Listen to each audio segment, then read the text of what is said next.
Yo, good evening, good evening. Just want to shout out the chat, shout out the panel. Let's just say Man City has not been kind to us at the start of the season. We got a lot to dive into. We got Danny in the house. Always glad to have Danny on. Got Ryjack. Saw his watch along. What you got to say, fellas? Yeah, tough weekend. Really tough weekend. Like I've said on other streams, it's not so much the tactics, it's not so much the window that's concerned me. It's the mentality I saw throughout the game. First half was fine. I thought we created enough to put the game out of sight.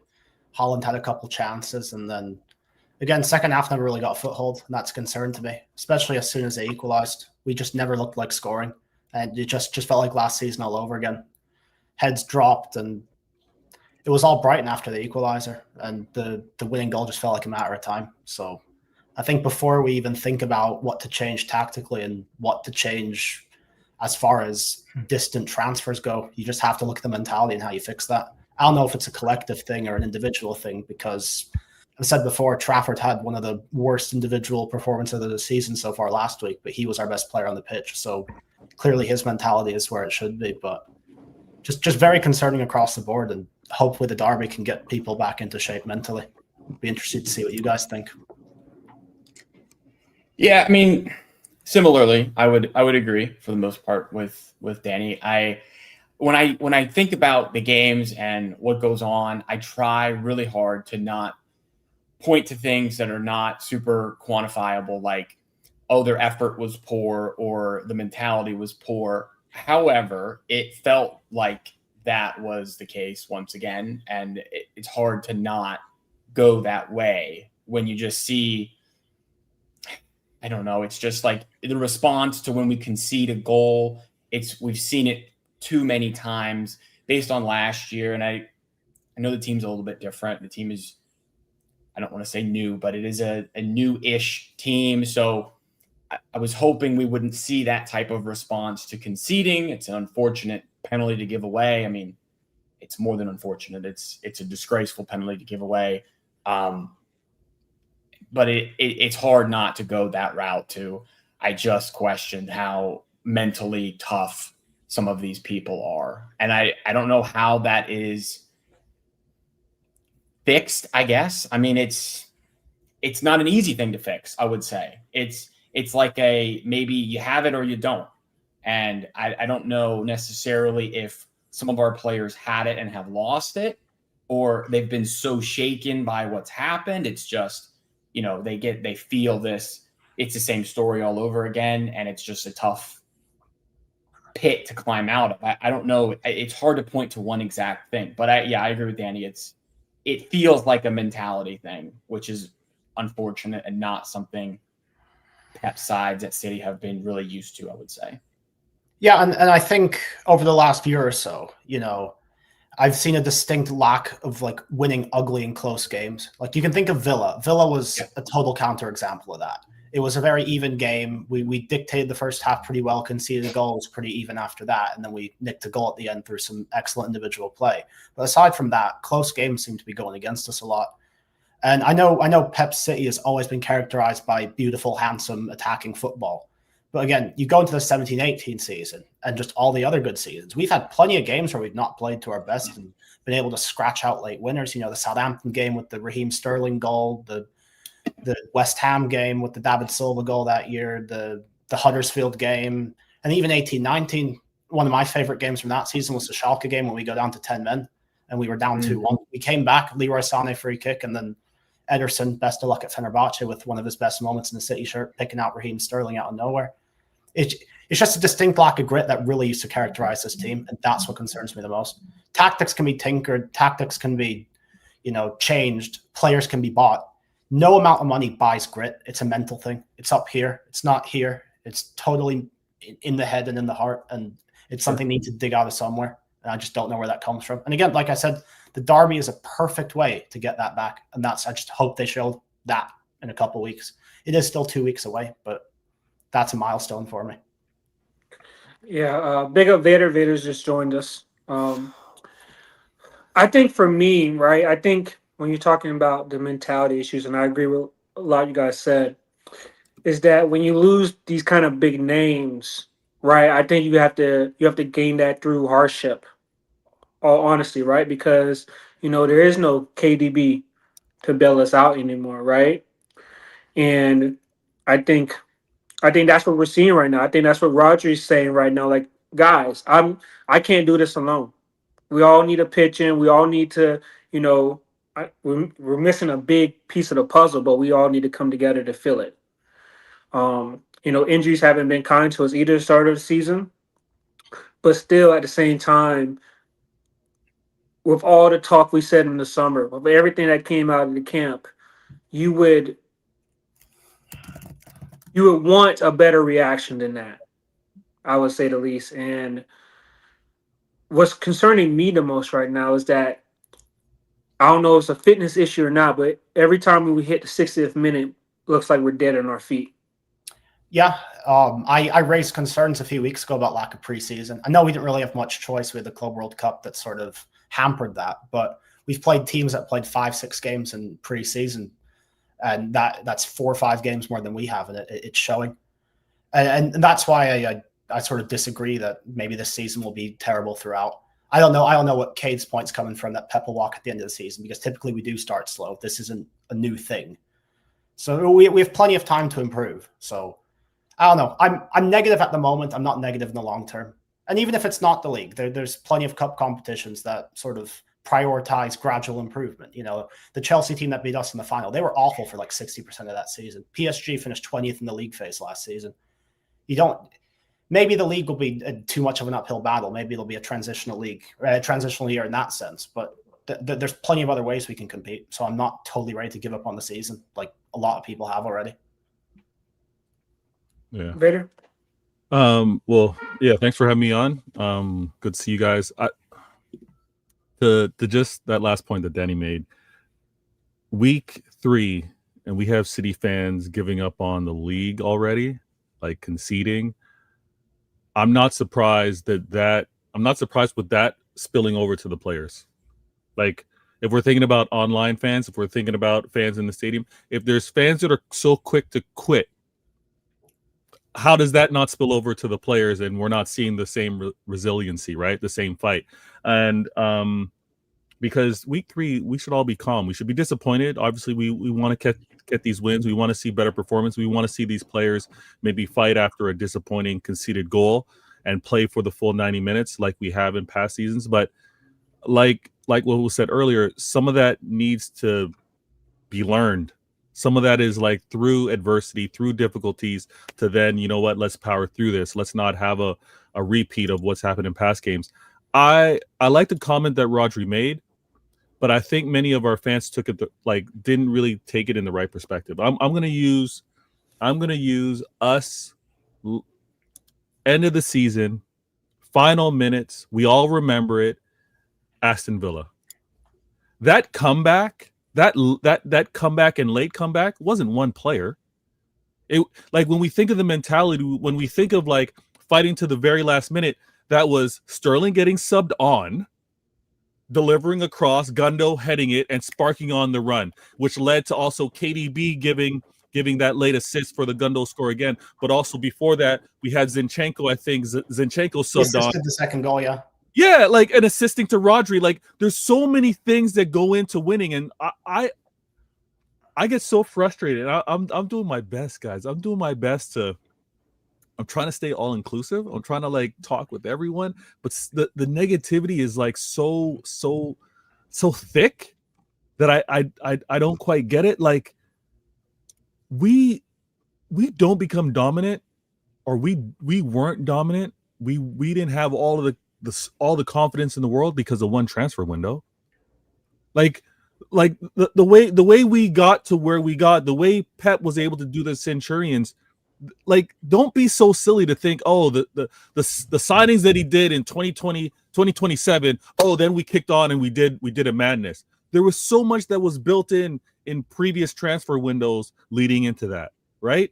And I think if anyone's going to be realistic, this rebuild is not going to be 2 transfer windows.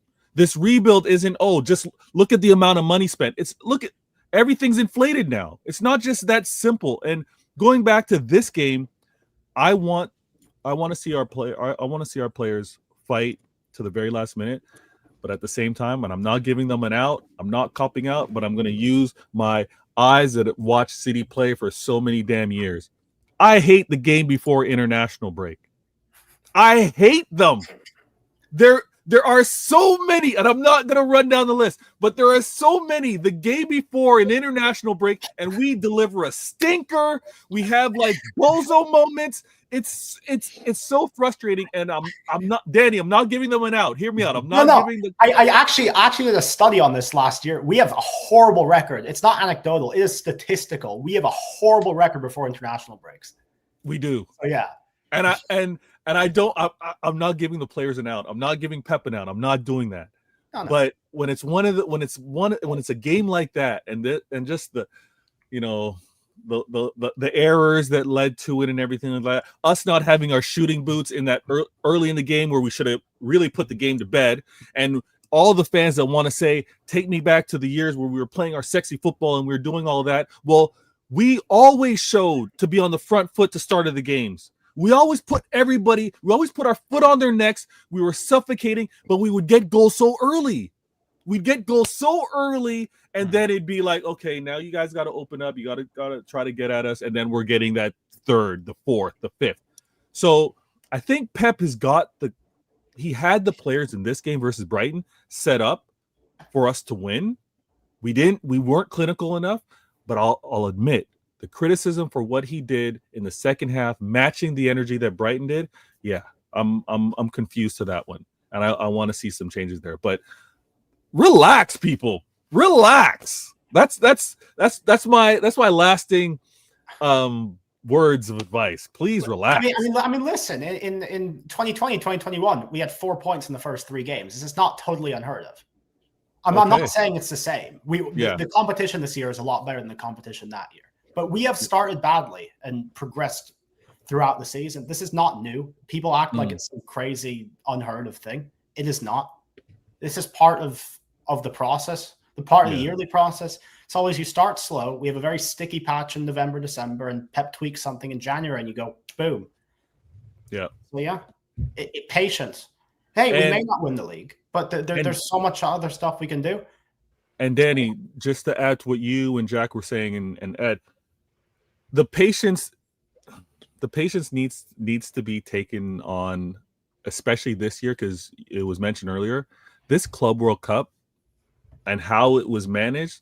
Like we competed in the competition, but it didn't allow for the right flow into this season. And I think the hiccups, we're looking at some of the fitness, the durability right now. I think that's a consequence of how we were playing in that competition. But yeah, let's be patient.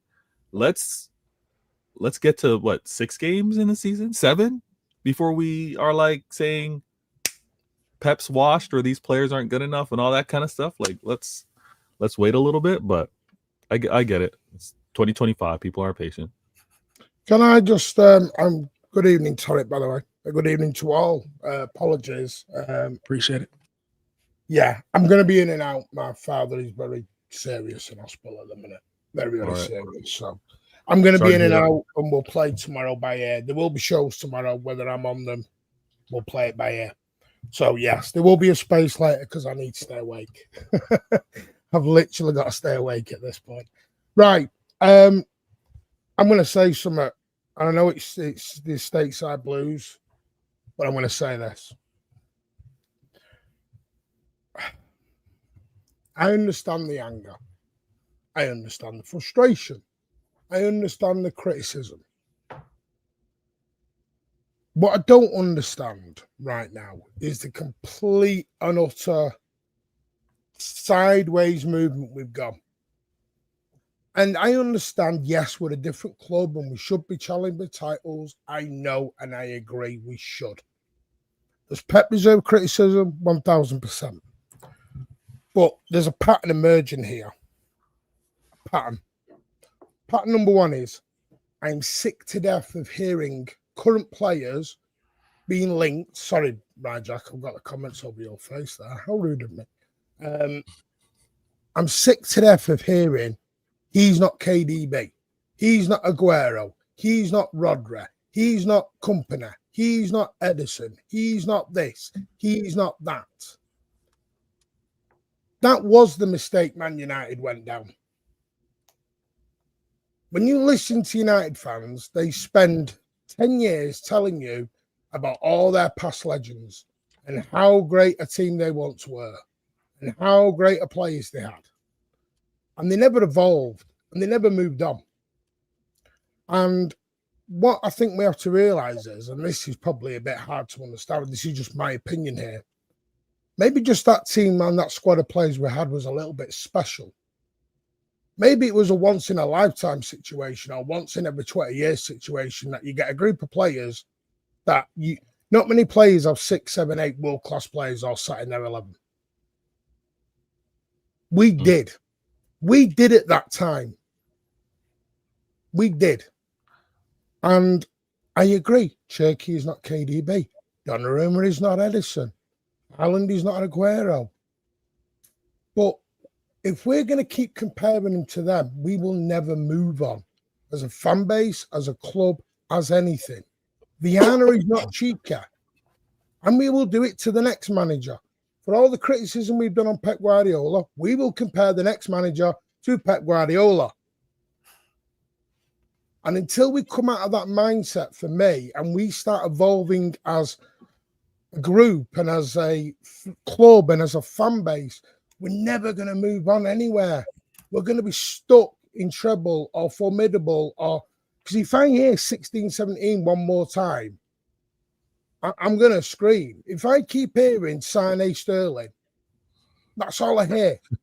And we've won, Danny, you'll know this. How many trophies have we won since Sane Sterling walked out the door? Many. Yeah. So I didn't hear anyone in the treble season going, oh, we didn't have Company, didn't have Aguero. Because when you're winning, you don't moan. You only moan when things aren't going great. Now, I agree, things are a bit wrong. But my point number 2, and then I will shut up because it's your show, not mine. We'll say this. Pattern here, Edison is now emerging about the stuff that he got from his wife and his children and everything else. Sabinho, I said this weeks ago, was also reading some of the stuff that was going on online. and hence maybe considering a move. Walker, yes, he had come to the end, I agree. But Walker made a statement 3 weeks ago saying he left in January because he was left with no other choice because of what he was getting. The stuff online. And I know everyone's going to go, the paid thousands, the big boys, they should understand all this. But saying someone is shit, telling their wife to die, telling that, that's not criticism. That's not criticism. Cade, he didn't. You need to stop because he wasn't getting in the World Cup squad no matter what, mate. We've got to stop. I get people are angry and it's not where we want to be.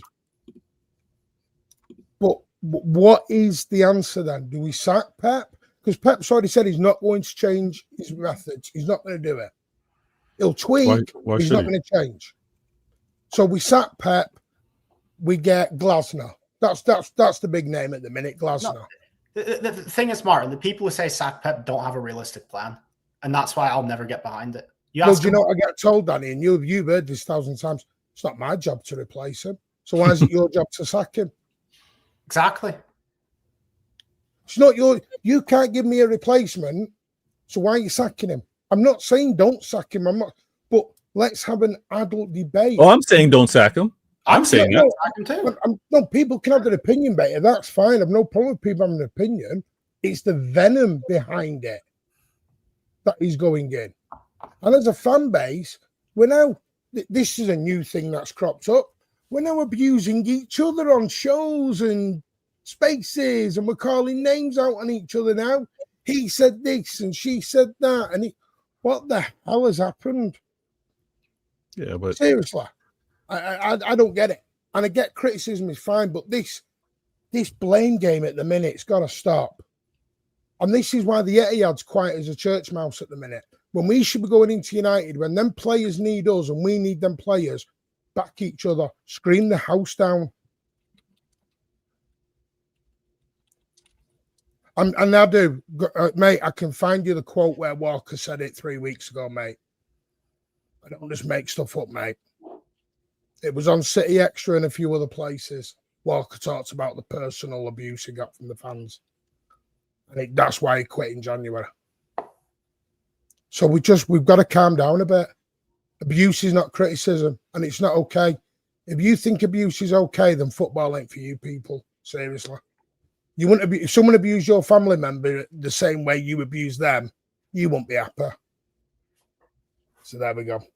I would say at least the good stuff is it's no one on this panel or the people that Martin you have on shows and whatnot. Like it's exactly mostly the online we all get called happy clappers. I've been told this is a happy clapper group, and the shows I do are happy clapper. Yeah, we don't yell at each other enough, guys. We criticize, but because we don't do it with venom and anger, we're happy clappers. I have toxic positivity. Yeah, that's the one. Toxic positivity. I love it. No, I mean, I've been saying for a while now that I was concerned about like you said, the venom or just the things that I was seeing and hearing online. But I agree with Ryjack that at the end of the day, it is probably a vocal minority. And what I think tends to happen is when you see all of that, what you perceive to be negativity, then you feel the need to go on the other side and do all the positivity. And so then you get people saying, okay, well, oh, you're a happy clapper or whatever. I'm trying to just be balanced. And some of the other stuff is so negative. I'm just trying to bring a bit of balance to it to say that, hey, it's maybe not as horrible as we think it is. It's not what we're used to, but again, it doesn't have to be all negative either. And so that has been frustrating for me. But at the end of the day, to your point, people have the ability to form opinions. But when it becomes personal, especially when it talks about players and their families, at that point, man, we've gone way too far. And at times I wonder if they're even City fans to begin with, or if it's just And I don't mean that in a joking manner. I really do. Are these really City fans, or are they people that are fans of other clubs who are just trying to cause division and issues and confusion? Yeah. And if that's the case, they've been very successful. Mm. And again, some of them probably are City fans. Again, everybody's entitled to their opinion. I just, at times, it gets so crazy. I'm like, wait, are you really a City fan? And that's not to question anybody, because again, we're all, as Americans, we get questioned. So I would never say you're not. It's a legitimate question. Hey, are you truly a City fan? If you are, okay, cool. But if not, then let me just just ignore you, basically. Yeah, it's a fun dynamic. Like, listen, as toxic as it can be online, whether it's Twitter X Spaces or YouTube or Instagram or whatever, and in the comments, it's such an interesting world, because you'll get rivals and they'll speak about the club in a certain way, and I'm so accustomed that when I'm amongst rivals that I defend my club. But it's such a funny dynamic when you hear your own club fans saying the same talking points as what rivals throw at you, and then you're like, what? I get if you say it with some criticism, but when you hear, like Tariq was talking about, when you hear the venom, when you hear that like, I it's, I don't know, maybe that's what football is right now. But I want to say this, going back to what Martin was saying a little earlier. I so understand how the football fans are worldly, and I'm going to use this as an example. I think you guys could all agree to this. If we want to take a second, I know we're told not to go back to the past on all that, but if we want to take a second and we want to go back to what Aguero was able to do, right? What he was able to do late in that game, or the club in itself in that comeback.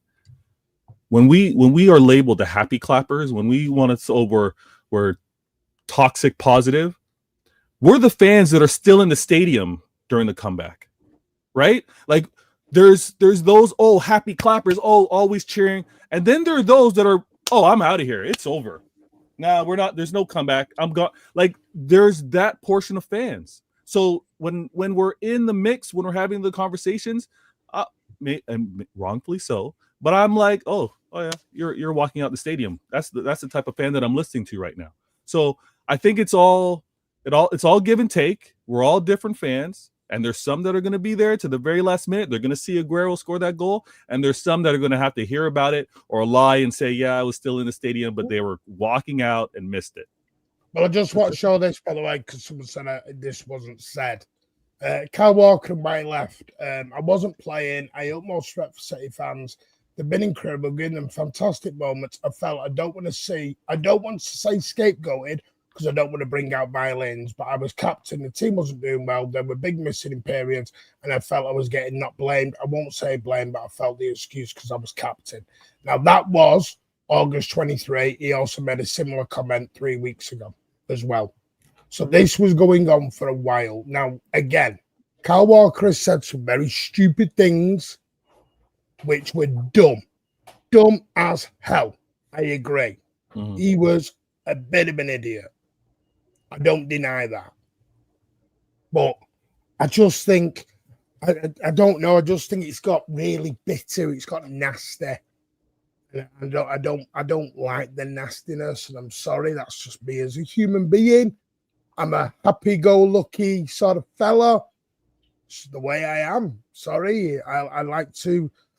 It is. People think I'm happy. You think I was happy traveling 600 miles on Sunday, doing 26 hours away? Can you all think I sat there going, "Hey, happy"? No. Anyone who spoke to me on Sunday saw I was angry. Yeah. You know what it is? I talk to a lot of match-going fans, and what they tell me is, yeah, they'll go and they'll witness a loss. They'll be angry half an hour as they're walking out the stadium, but after that, there's more to life than losses, wins and losses. Danny, you were on LBs. Did I sound happy when I came on the show?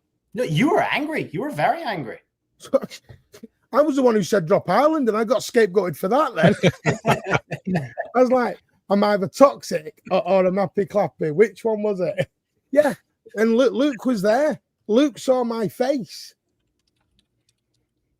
I was far from happy. It is what it is. But like you said, Let's try and solve the issue. Let's not chuck the baby out on the bathwater. Yes, there's problems. Let's have a sit down. Let's talk about it. Let's sort it out. That's what we need to do. And well, we can debate it. We can't actually sort it out. There's only Pep and the coaches can. That's what it is. And by the way, the reason I went more happy clapping, because when I was on the old channel, I got told I was the most negative City fan you'd ever met. Mm. And if anyone has seen me from 7 years ago on Man City Man TV, will know how an angry boy I was. I made Alan look like an happy clapper. My Twitter used to be very angry, and now I'm one of the more level-headed people around. Yeah, Believe me, I used to get very angry. Maturity. You grow with it. It is maturity. With it. But no, but you're seeing full-grown adults chucking abuse, and it's just scary. This is what the success has done to the club. Our club is built on adversity. Like Fater said, the 93-20 was a comeback. 21-22, Gundogan, that's a comeback. 1999 at Wembley, that's another comeback. But how many of our current fans will be walking out while we're behind, being shitting on the player, saying, "Oh, why is Ederson not saved the Coutinho goal? Why is Joe Hart not saved the Djibril Cissé goal?" Like, I didn't walk out in 99. I wasn't one of them who walked out in 99. I stayed. I was like, I'll clap them. We got to Wembley. And I still was like buzzing. So yeah, it's just the way it is. But the one thing I will say, my confusion is, because I hear everyone's talking about the defense is a big issue. And everyone's automatically put Kushinoff, for example, into their backline for the derby, which I think is quite right. The problem is Kushinoff's currently injured. And that's not an injury to get out of internationals. He genuinely got injured against Brighton. So what do you do if Kushinoff's not fit for the United game then? Because I know everyone's going, just put Kushinoff straight in. Mm. Right now, we have 10 injuries. That's a bigger issue for me. How the hell we've ended up with 10 injuries 3 games in. But say we haven't got Kushinoff. Yeah. You sold a Kanja. Gavardio's still injured with this mysterious injury that apparently only the Croatian FA know anything about. Well, I think Pep does. I think that's part of the frustration, because the club aren't actually sharing injury updates with anyone. They're just saying they're injured. And no one actually knows why they're injured or where it's come from. So, you know, how do we solve an injury crisis with a defense like this? That's my question. Yeah, I mean, I don't think there's any simple solve. I think we do have to wait until after the international break to see who is healthy, but that's really up for Pep to decide on who's available and who plays where. If Kusanov is injured now and he's not going to be available for the derby, then he doesn't play. I'm hearing a lot of suggestions that he should be playing right back. I'd rather have that recovery speed at center back, to be honest with you. If he could be paired up with, whether it's going to be Diaz, whether it's going to be Stones, I'd rather him have that recovery, have to sniff out if Nunez or Rico, if they happen to kind of get cooked a little bit on that side, that he's there to kind of like intercept and stop things. I would also like to get healthy on the left-hand side as well. And you mentioned Gavardio, who knows, but probably now playing with an injury. Yeah. Are we that? How have you got 3 games in and we're painkiller injecting players already? How's that happened? 3 games in? And I mean, sometimes it's a knock with, you know, some swelling and the pain's there, and it's not. Again, if it was really poor, he's not running on it. Like pain injecting, you're not going to run on something that would make it worse. It's just something so he doesn't feel the pain while moving. But yeah, we've got injuries across that back line, and I don't know what Pep does, but I wanna kind of go big picture. Whenever we were most comfortable, whenever we were dominant, it was because of the engine. It was because of the heart that we had in the midfield. And I really think that's where things need to really get locked up. I think players really need to get on the same page within that midfield. And what I'm talking about is players being able to obviously with regards to possession, but they need to be connected with the defense and they need to be connected with the attack. And I think that's where we're kind of missing out right now. Everyone that wants to say, oh, bring me back to 2017, 2018. Well, it wasn't just wingers running on their own. We had the midfield that were up in pace with all of that. And I think that's where we need to get back to. This derby, I think, is going to be won or lost in the midfield. And that's where I'm going to be asking and wondering with regards to Pep, like, who are you going to decide to play here? Who's going to be the ones to kind of control things? The attack speaks for itself. The defense, he'll have to make adjustments, but the midfield is where I'm like, all right, how are you going to make this work, Pep? And I think he has a plan, because that's the other one. I mean, Donnarumma, right, Jack, brought in Donnarumma, that's done. And apparently that was Pep's boy. He's been wanting him for, seems, 3 or 4 years by the reports we've had. Mm-hmm. So surely he's got to have a plan then for him. He's got a way of playing with him, because if he's wanted him for 3 years, and Donnarumma's even said, I will have to adjust slightly into my game. So I don't get this. Pep has no plan for him. Yeah, I mean, he had that interview where he came out and said there's a minimum level required, and to be a keeper for me, and I only can surmise that Donnarumma, in his opinion, meets that minimum level. I think people get carried away, just like they do with everything, where, oh, he's not as good as Ederson, so he's horrible at it. He actually can't make a 5-yard pass even. And it's like, I mean, who are we to doubt the scouting ability of Pep Guardiola, who says, yes, I can make it work with this guy? I don't really have a choice but to say, all right, let's see how it goes here. And anyone we get that's not Ederson is going to be a downgrade. That's how it is when you have the greatest ball playing goalkeeper of all time. It's like anyone we get to replace KDB is going to be a downgrade on prime KDB, because he's the greatest midfielder the Premier League has ever seen.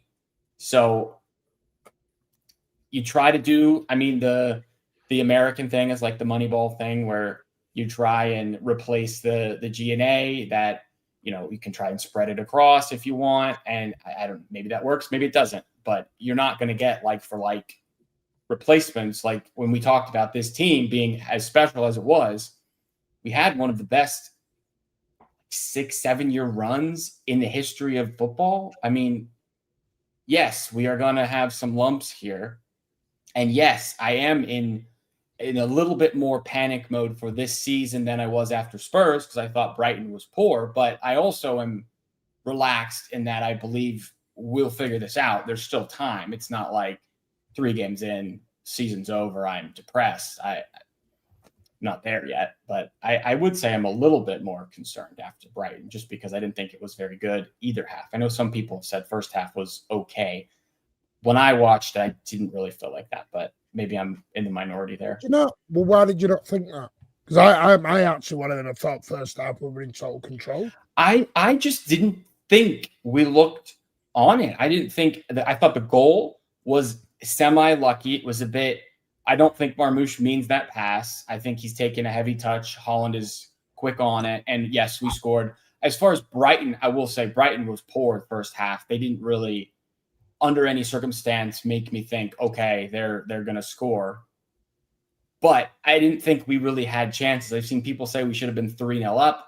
That Holland one-on-one was really poor, but I would have been surprised personally if he scored from there.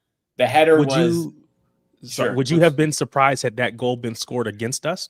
Because I feel like we see that goal get scored against us all the time.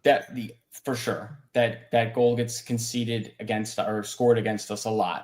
I felt like it was a good distance out, and like, yes, he hit it. It's about as bad as he's ever hit a ball. But when he was shooting it, I'm sitting there watching and I was like, ooh, it's a bit far. I don't think this is going in personally. And then the header, we all know he's not the best header of the ball. So it was close, but I never really thought, wow, we should be 3-0 up at halftime here. I thought, 1-0 was all right, and we were maybe lucky to be 1-0, but maybe that's a little a little pessimistic, but that was my initial thoughts. And I mean, that's what I talked about with my chat on the watch along. In the second half, I was like, what is this, man? There was nothing.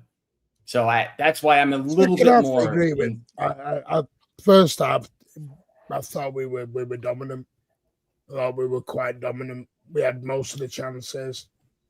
It did feel, being at the ground, like we should have been 2 or 3 up. Was that Marmouche pass to Bob? Was that in the first or second? That was the first. That was the first. And there was a few transitions.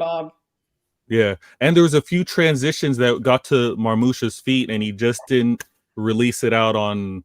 It got a little tangled up, but there was one where he could have released Bob as well. Like, I felt we should have at least been two goals up in that first half, the way we were playing and what we were creating. But I actually thought we played better against Brighton than we did against Spurs.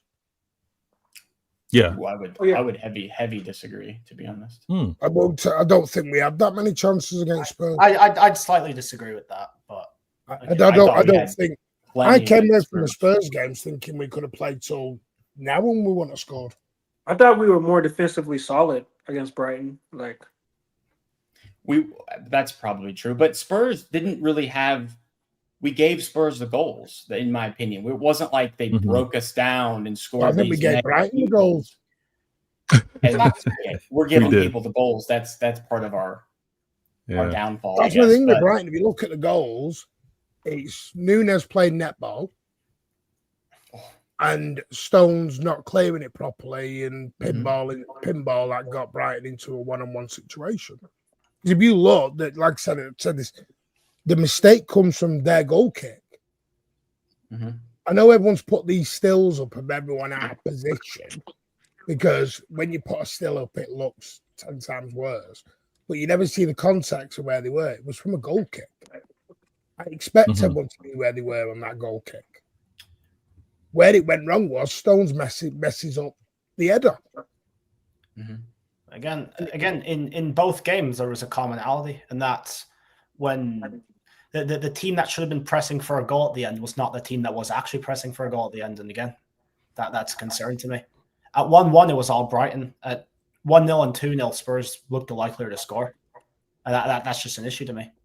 Yeah, I think when we talk about the derby, though, I know we talk tactics a lot. Yeah, but as Marsh and Briggsy have put, I want players there who know what it means to be in a derby. We might need. I've had so many long-winded debates on other channels about leadership. How important is it? In this game in particular, I want leadership. Sure, I want Kusanov to play. I need someone alongside him who knows what it means to be in a derby. Someone who's played plenty of them, so I'd put Diaz in there. And I do agree with Vater's point. That game does get won or lost in the midfield.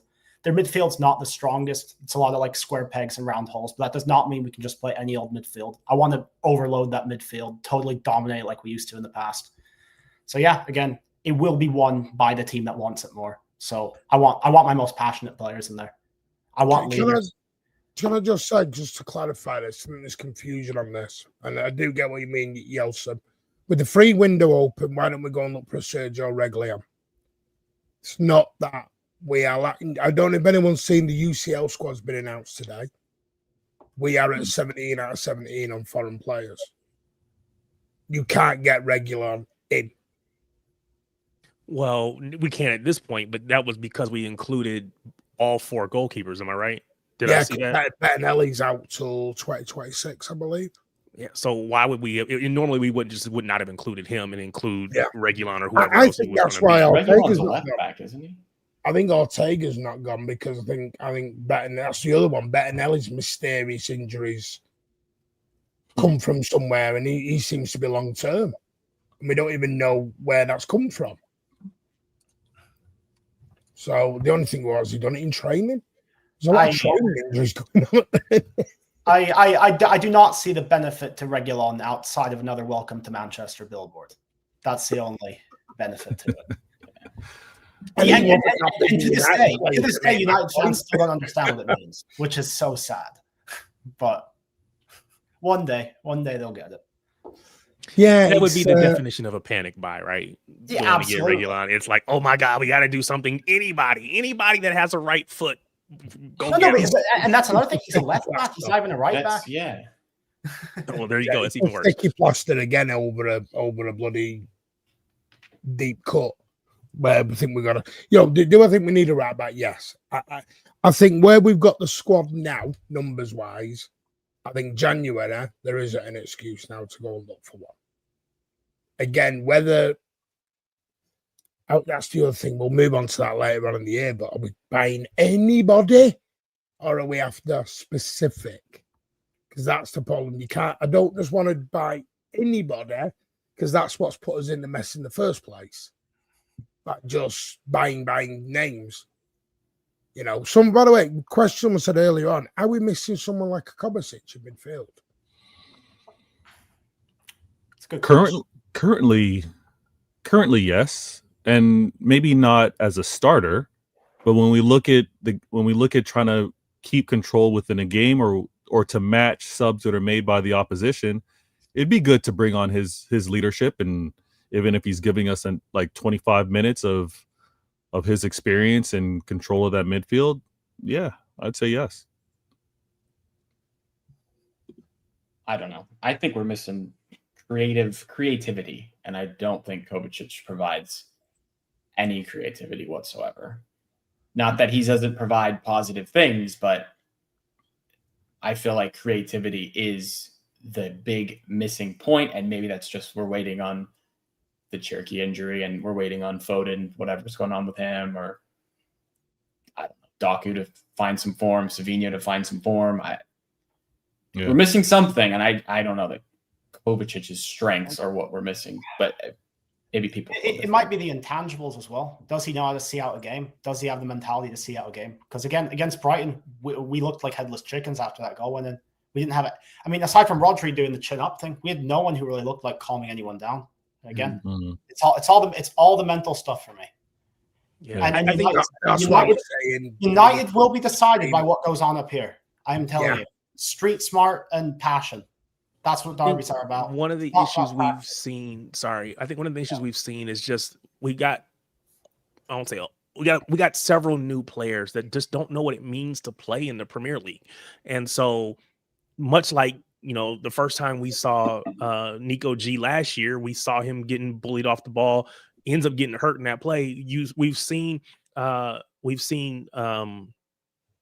Reinders losing the ball. He was great his first match, but then he's lost the ball. We've seen a lot of stuff that to me just feels like they're just not quite up to the speed of the game in the Premier League, understanding the physicality and all of that stuff. Kova does that, right? Kova gives us, he's accustomed to the league. He's just calm. Do I think he's a starter? No. Do I think he has a role to play? Yes.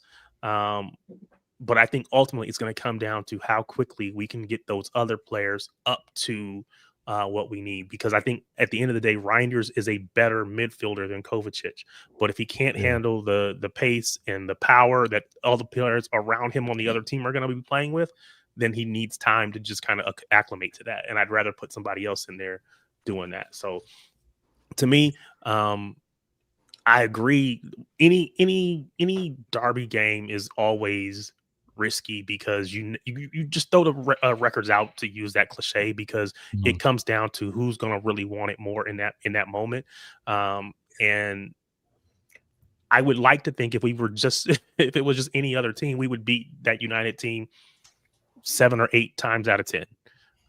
But on Derby Day, anything is possible, right? So we have to come out there and be ready to play. We have to come out there and be ready to play. Guys, who remembers that like 20-game win streak in the COVID season? Who broke it? Man United at the Etihad. This is why, and people keep laughing at me, Dana. I keep saying derbies are not the same game. I don't want to see United of shit and City of this, and doesn't matter.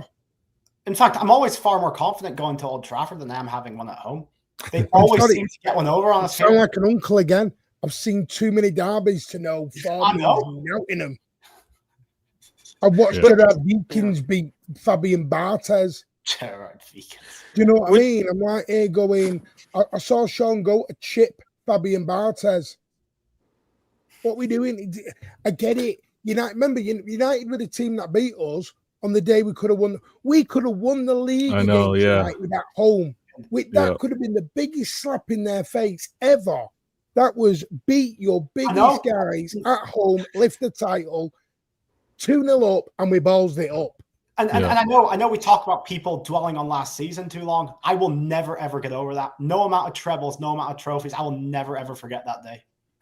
That would have been... I think that's where my Sterling agenda came from when he kept hitting the crossbar all that game and putting them one over the bar. I'm like, how many times you just want to do it? If we saw a midfield of Rodri, Nico G, Reinders, how would you guys feel? Say that again. Reinders, Nico G, Rodri. Are we saying Foden's not fit then? Foden right wing. Just to shore up the midfield, have him come inside. I'm not mad at this. As Rajak says, where's my creativity then? Foden's going to come inside as the right wing. You know what? Right. Inside Reinders isn't there yet. Reinders isn't there yet, but I can see I can see his advancement into play, slipping in some passes as well as him looking for his shot. But my thing, if we start with that 3, I don't know what we answer if we need, like, how we adjust within the game if we already have Nico Gonzalez out there. My thing is, you can just bring Bernardo in. I was gonna say you still have Bernardo. Yeah. I personally, I think I would welcome that, because again, I don't think we're getting bullied in the midfield with that. And I think that's really, for most teams, that's their only hope. We've seen the Spurs game. We've seen the Brighton game. We've seen in the Club World Cup and we've seen in previous seasons where that's how you beat us. You kind of bully us around. And that's not, I've seen people say we're soft. I understand it. What I would say is we're a finesse team. We play more of a pretty finesse style, and other teams are playing a little bit more physical, and we don't have an answer for that, which is why I've always questioned, let's say, Rico in a midfield role, because for as talented as he is on the ball, he just doesn't have the physical ability, the physical stature to be able to keep the ball when bigger midfields are bullying him. So I like that big midfield, especially in, say a derby game, because I don't think we're going to get pushed around. So, and quite honestly, yeah, I would welcome a 2 of Nico G and Rodri, and then you can put whoever you want in front of that. If you think, one, Bernardo is the captain. Maybe he's a little bit more creative than Reinders. I don't know about that. But if you wanted to play him in front of him, I'd be fine with that too. But again, give me that 2, in a kind of a 4-2-3-1, if you want to say it that way, because I think they would kind of lock down that midfield. It's a difficult question, right? Because I strongly believe our best midfield is Foden, Rodri, and Reinders.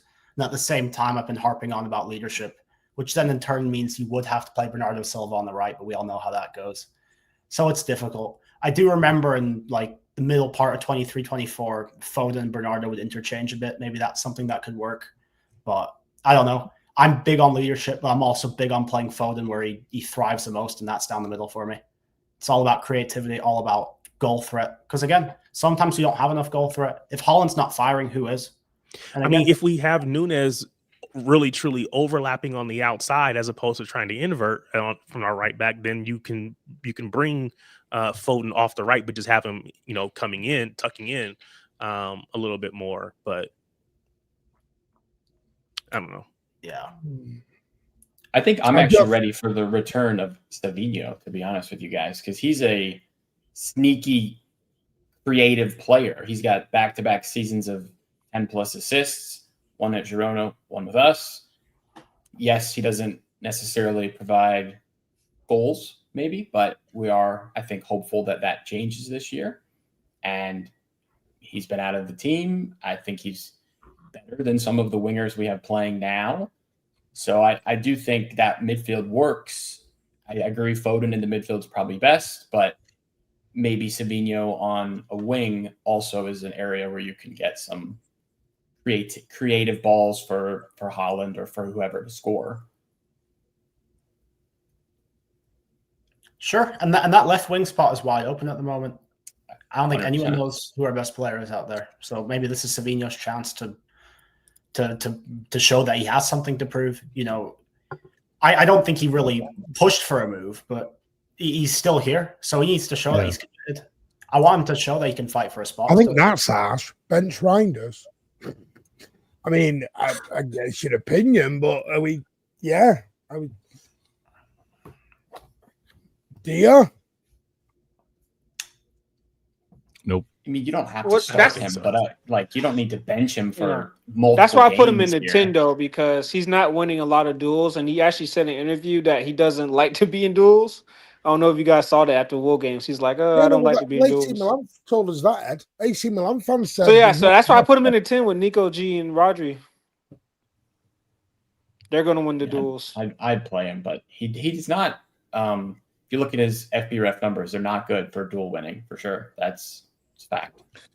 I don't think that's my issue, Raj. I think we're misprofiling a lot of players at the minute. I think what we're doing is because we're seeing things that we need within games, we're trying to get players to do them errors or to do those things when that's not their game, for example. So like I said earlier on, we're trying to get everyone to do a Rodri job. Well, not everyone can do a Rodri job. Phil Foden is not going to do the same balls as KDB. It's just, it is what it is. That's what I'm saying. I think we're that desperate for an answer. We're trying to sort of round peg square hole anybody anywhere at the minute. I think that's the difficult part. I'm not Sabinho. Would love to see back. As long as we support him when he comes back, and there's not all this you wanted to go to Spurs. But yes, that rolls out. Sadly, I can see that happening. Sabinho doesn't. I think Sabinho's got a lot of pressure on him when he comes back, sadly. I think Sabinho is a player who cannot afford to have a first bad game. If he produces, Martin, everybody will forget about the summer. But that's what I mean. He's got to produce in it, and that's a lot of. I know Vader's got to jump because he's got some family stuff to do. To be fair, everyone's got to produce, though. Yeah, I was gonna say. I mean, there's gonna be a lot of scrutiny on Savinho because some fans are gonna think that he was pushing for the move or not, and he didn't end up going. But again, if we just see his quality and we give him some time, I don't think we should have high expectations to even compare him to a Mahrez or expect a lot of goals. But if we see him at least be able to cook a little bit on that side and get some things through, whether it's going to be to a midfielder, whether it's going to be to Haaland, let's see that happen. I remember, and I kind of geeked out a little bit with the training footage that I was seeing summertime, because obviously with City Plus, they give us some extra access.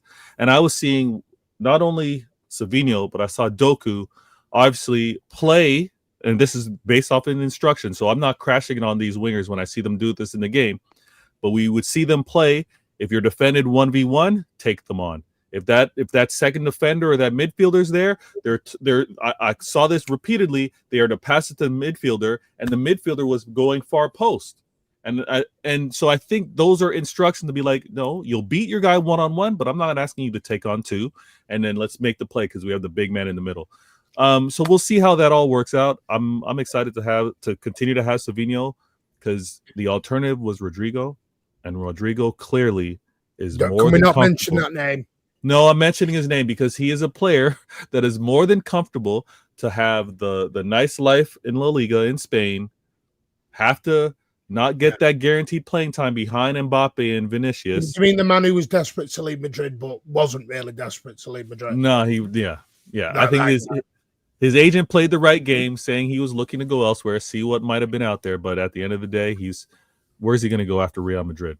So, and that's the problem. Big up Better Games TV, going to show him a lot of love. He's still dodging me on FIFA. Have a word with him. Hey, the game's dropping this month, so I'll send you. Ordered. Do you know what? We might do it live on a show later. Yeah, I'm cool with that. I'm cool with I- that. I got to change my setup because I got a game on. I got to play it on Twitch. I don't play it on YouTube. So Well, Yeah. I'll I set know up- exactly who I'm betting on. So, yeah. Wow. By the way, Pat has laid down the challenge. Pat's going to host a watch along of Australia versus USA Tuesday, the 14th of October. If nice. anyone wants to join him for it. And Martin, before I go, I want to say prayers with you and the family. All the best with your father and what you got to deal with tonight. I'll look to catch you in the spaces, man. Take care, guys. Cheers, mate. Big Man. up. Yep. Big up. Big up, Vader. I'm just going to move me down there so you can see Rajak's beautiful face instead of seeing. I'm off. Martin, I just want to ask the panel this right Go. quick because I know we kind of like really not even talked about them. Can everybody just share their thoughts on Ederson, Akanji, and Gundogan leaving? Shit, get them out. Thank God they're gone. Can't stand them. Absolute cretins, every single one of them. Sorry, I was just going with the social media narrative. Sorry. I guess I'll go. I mean, I got nothing but love for all those guys. At the end of the day, anybody that puts on that blue shirt, I support. Did they make mistakes? Of course. All players do. Even our legends, the best ones, have made mistakes. So I appreciate them for what they brought to the club and their part that they played in all of the different trophies that we won. So I wish them nothing but the best. I've never been the kind of guy that's gonna, go and crucify these. Again, I've been unhappy. Don't get me wrong, I've been unhappy, but I'm never gonna crucify these guys. I just wanted to see them succeed, and I wish them the best. I hope that, their leaving is. I guess I hope it's what they believe is in their own best interest as well, and that they're going to be taking care of their families and all that kind of stuff.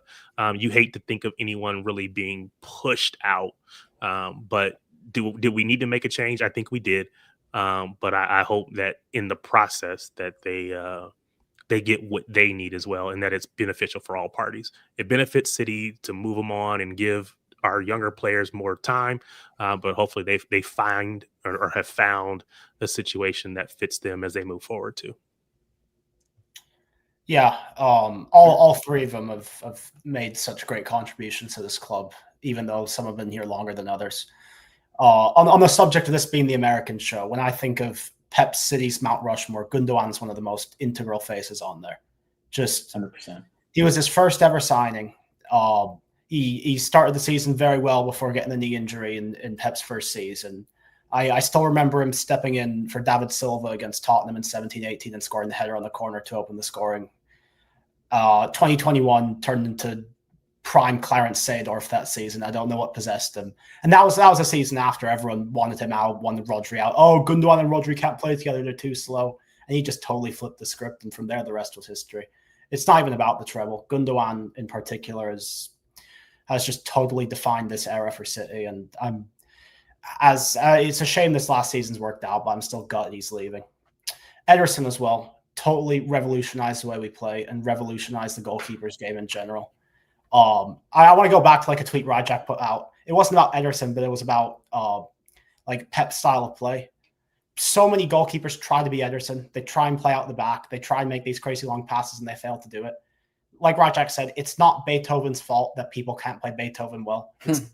Ederson is, I'd say, the second of his kind because of Neuer, but he has not gotten the flowers he's deserved from our own fans and from general fans since he's been here. He's been a victim of circumstance. He came in while De Gea was still in his prime, and after De Gea started declining, Alisson started inclining, for lack of a better way to put it. So he was never really recognized as the best goalkeeper in the Premier League, even though he was clearly top two for a very long time. And it's not just about the treble. It's first season here. We just come off a horrible season goalkeeper-wise. We didn't know who our number one is. It was a rotating door of Caballero and Claudio Bravo. And Ederson came in and totally steadied the ship. He actually saved 3 penalties that season. Everyone talks about how he can't save a penalty. That season, I remember him saving 3 of them. He saved one against Napoli, he saved one against Palace, and he saved one against Arsenal. And he was just fantastic that season. And I knew from that very season, he'd be a legend for us. and he absolutely leaves on a high note. And as far as Akanji goes, we brought him in for 15 million, and he's more than repaid that. He came in on deadline day, and everyone thought, oh, he's a fifth choice centre back. Oh, he'll play in the Carabao Cup matches. For his first 2 seasons here, he was a total rock solid player and played a lot more than he bargained for, and a lot more than any of us bargained for. And his versatility has been such an asset for us. With Kyle Walker being on the decline, Akanji's shown he can play right back, he can play centre back. In fact, some of his best games were at left back. He played left back against Arsenal and totally nullified Bukayo Saka in the 4-1 in the treble season. So yeah, he has totally paid back his value and then some. But again, the fans these days, spoiled from success, only focus on the negatives. So it's just a shame the reputation some of these players get as they walk out the door. I can't thank these players enough. Well, that was tough to follow. Those are some great send-offs for the guys that have left. I would say Gundogan, for my money, is deserving of statue outside the Etihad. I know Martin doesn't like more statues, but he deserves a statue. Ederson deserves a statue, probably as our best ever keeper. Gundogan's one of the best ever. Statue FC, Gundogan, one of our best in the stadium. All the statues. That's all right. My goal is eventually when I go over, I want to take a picture with the Gundogan, the Ederson statue, and then Martin can be over there all angry that there's 15 statues outside the stadium. But yeah, they're obviously great players. Gundogan's legacy is almost unmatched, treble-winning captain. That's amazing. One of the best German players in Premier League history. Ederson's legacy as a goalie is one of the best in Premier League history. And Akanji, not here as long, but fantastic value, very versatile. We probably don't have the success the last couple of seasons without Akanji. I know people are upset with Akanji for the decline, but his peak at City was very good. And very happy that we made that out of nowhere signing to get Akanji. I remember I was on vacation and I looked down and it's like, City signed Akanji. And I'm like, what? I thought we were done. But yeah, happy for those guys. Good moves for them. Gundogan going to Galatasaray. It's like his boyhood club. You saw that picture of him with the hat on when he was a kid. It's very cool.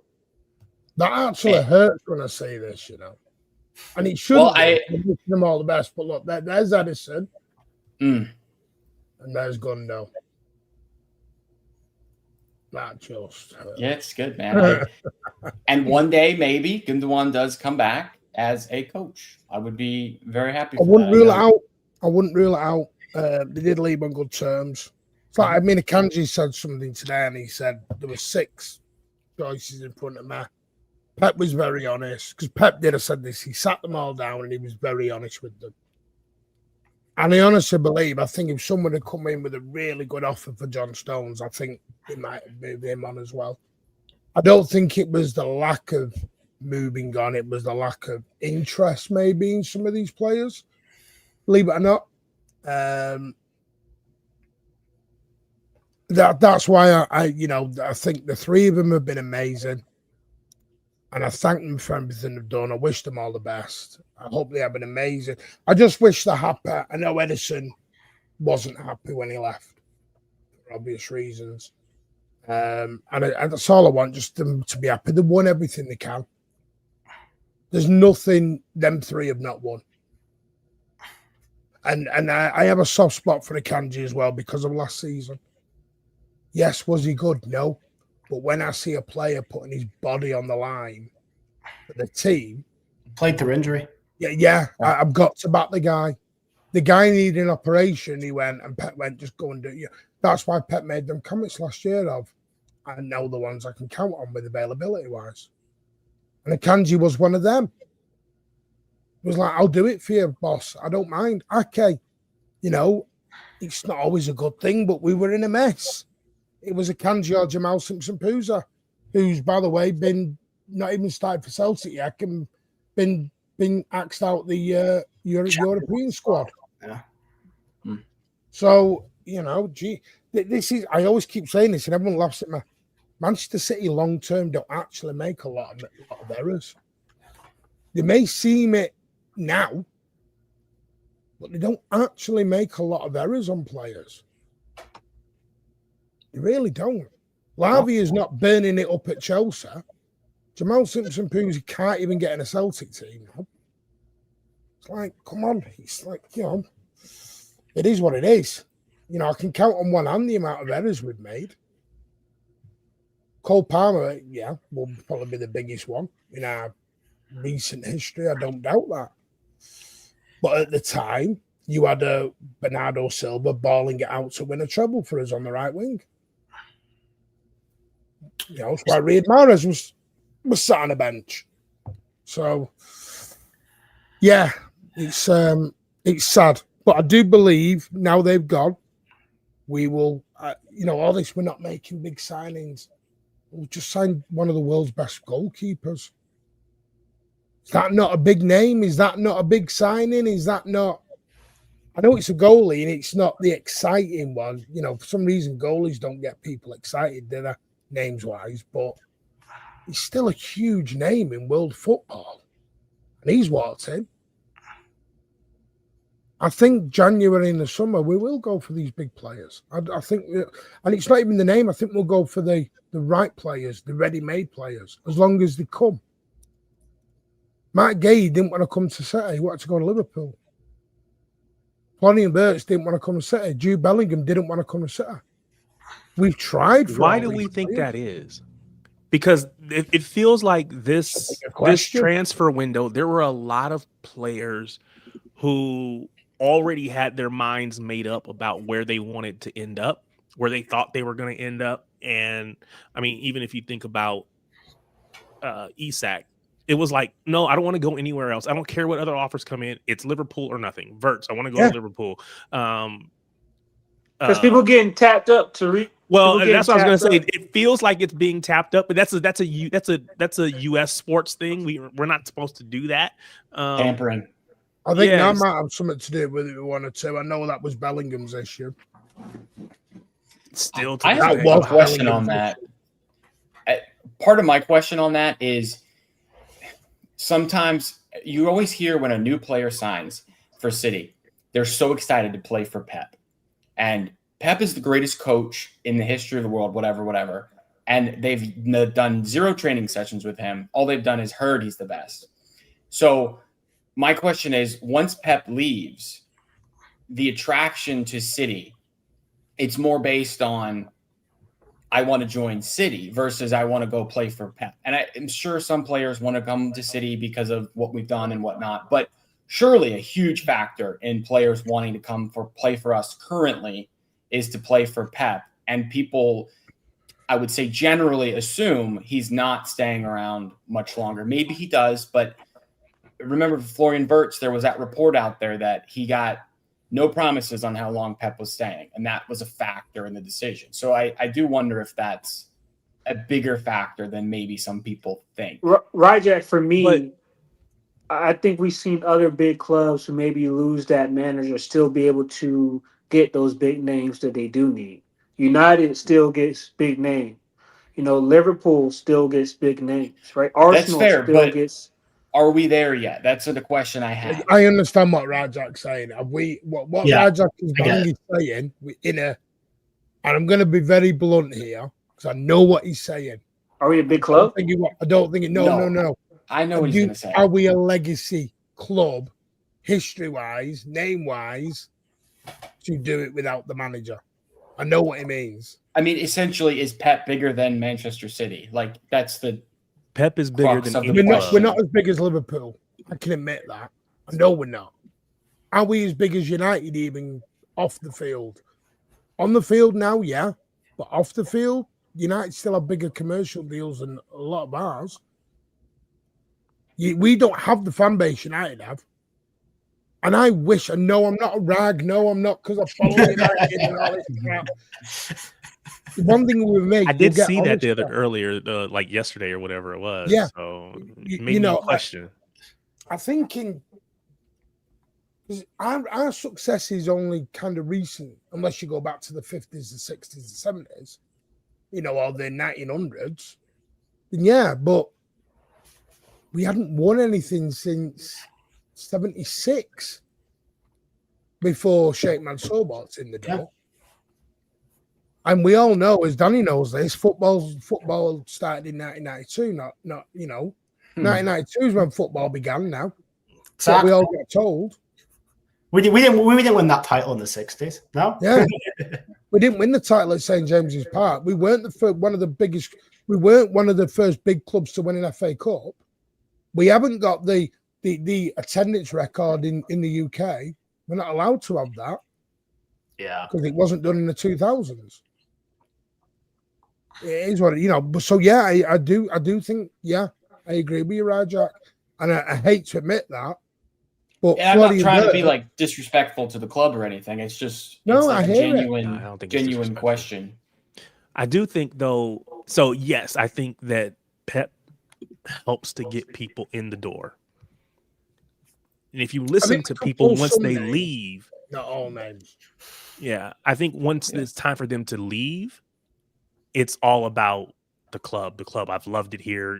They really buy into what City is as a club, which is why people like Sergio Aguero or David Silva, all those players that could have gone anywhere at any given time, they stayed all those years. You hear how Gundo talks about the club. You hear how Riyad Mahrez, who's still currently playing, but still talks about the club in the highest regards. I do think, yes, Pep helps us get several players in the door that maybe we wouldn't normally get in the door or whatever. But once they're here, it's wow. City is awesome. City is beautiful. I love it. So yeah. I think it shows a lot that we don't have players forcing their way out. Oh, I forgot this. Sorry, Martin McNeil. Forgot all about it. Thank you for becoming a brand new YouTube member. You will be entered into the giveaway for the Bell Lee and some of the prints that will be given away tomorrow. So thank you very much. Someone thanks you. He was apparently going to leave City. I'm emotional. I mean, this is a dream come true. All these guys deserve. All these guys around here. Yeah. Big up, sir. We'll be changing that next year when Rodri leaves to Real Madrid. That's what I've heard. Apparently, he's leaving. So yeah, Matt. Good. They're tapping him up. My legend. Listen, I don't even think he'll go to Madrid. I think at 20. I mean, will Madrid be interested? Yeah, but I don't see it. Yeah, I mean, not after the way they. I mean, you would think maybe not after the way they acted at the Ballon d'Or, but. I think it'll be harder to get him to a signing extension at the minute. I think he's keeping options open. We'll see. Again, I think we'll have to see on that one. But I think it's a great point. Bellingham, I know, was 115. That was a big issue for him. So then, we talked about maybe other players it being an issue. It almost feels like if that's the case, it is almost a benefit to the league, to the quote unquote red cartel, to let it drag out as long as it wants to. I mean, there's no need to bring it to a completion, because even whether we're guilty or not, if it's still having an impact, we'll just let it stay open and have the impact. Why would they be in a hurry to close it? Well, I've got a question for you, because I know he has had a lot of questions asked. I'm going to start with you, Ed. There's been some criticism on Hugo. No. I actually think he's done a very good job in the short, actual, proper time span he's been here officially. Yeah. Because, by the way, 4 weeks ago, I think we have 33 players. So we've actually managed to get 9-10 out the door. How would you assess his first 6, 7, 8 weeks? No, I mean, I like the work he's done. When I look at a sporting director, the number one thing I want to see is talent ID. And for the time that he's been here, Huzanov, for example, I know a lot of people rate Huzanov, right? He's that type of director that can find these young gems that can develop with senior players around them. So for the time he's been here. I think also with the outgoings, a lot of people thought that with 2 weeks left in the window, Akanji wasn't leaving, Ederson wasn't leaving, Gundogan wasn't leaving, and Yeah. now we're sitting here September 3rd and they're all gone. So I think in some aspects, I think the past, you can't blame the past 2-3 windows on Hugo, you know, and you just gotta let. I think with the work he's done, Turkey, also identifying another young player. I think next summer is the summer you can really judge him. But I think he's, like I said, 7 out of 10 for me. 7 out of 10 for me for this one. I'm just going to show some on because it made me sad when I looked at this earlier. Here's the squad update. This is now fully updated. Bettinelli, Donnarumma. Donnarumma hasn't had any photos done or anything because he's obviously away with Italy. That will all be done when he comes back. Ortega, Trafford. So you got 4. Ain't Nora, Akanji's on loan. That was the weird one. I had to look at that twice. So you've got Ain't Nora, Ake Diaz, Gabardio, Kushinov, Rico Lewis, John Stones. So you've got 1, 2, 3, 4, 5, 6, 7 defenders, including 1 fullback. Don't know why Wilson Ashbrand is still here, but hey ho. Oscar Bob, Ryan Cherky, Jeremy Doku, Foden, Kovacic, who's injured, Nico Gonzalez, Nunes, O'Reilly, Phillips, who's got his own training regime at the moment, Reinders, Rodri, Sabinho, Bernardo Silva, Erling Haaland, Mamouche. You got 1, 2, 3, 4, 5, 6, 7, 8, 9, 10, 11, 12, 13, 14, 15, 16, 17, 18, 19, 20, 21, 22, 23, 24, 25. So you now bang at your 25. And that includes 3 EDS players. Well, youth players in Lewis and O'Reilly. So we've actually got the squad to exactly where Bang Pep wanted the squad, numbers-wise. I think he's done very well. He came in a total mess because of the recruitment in the last couple of years, and he's done fantastic for a first window. I think we've all accepted it's not just going to be this summer, it's going to be this summer after. And of course, that's a long time away, so don't think about that extensively. But again, I think a lot of the criticism has actually been a result of his own success. He brought in 3 players in a week, and everyone started assuming that's the pace we're going at. Oh, it's going to be all this quick. It wasn't slow after that. It was just the speed of a normal window. Yes. Again, if those players come in, like spread out across the window, you have a couple in June, couple in July, couple in August, everyone's going to say, oh, what a window, statement window. But instead you have a big blank month in between. Thinks he's a failure because of that. So I think for me, you've achieved most of the outgoings you're looking for. You've achieved all but pretty much one of the incomings you're looking for. I mean, I can't ignore the fact that we need an out right back, but again, that's a conversation for another day. But he's done what he was asked to do, and I'm very pleased with him. And for the most part, like the loan selections as well, I know people don't really look into that all that much. He's sorted out a couple very nice loans. Echeverry's already gotten into the Argentinian national team fold, which is really, really big.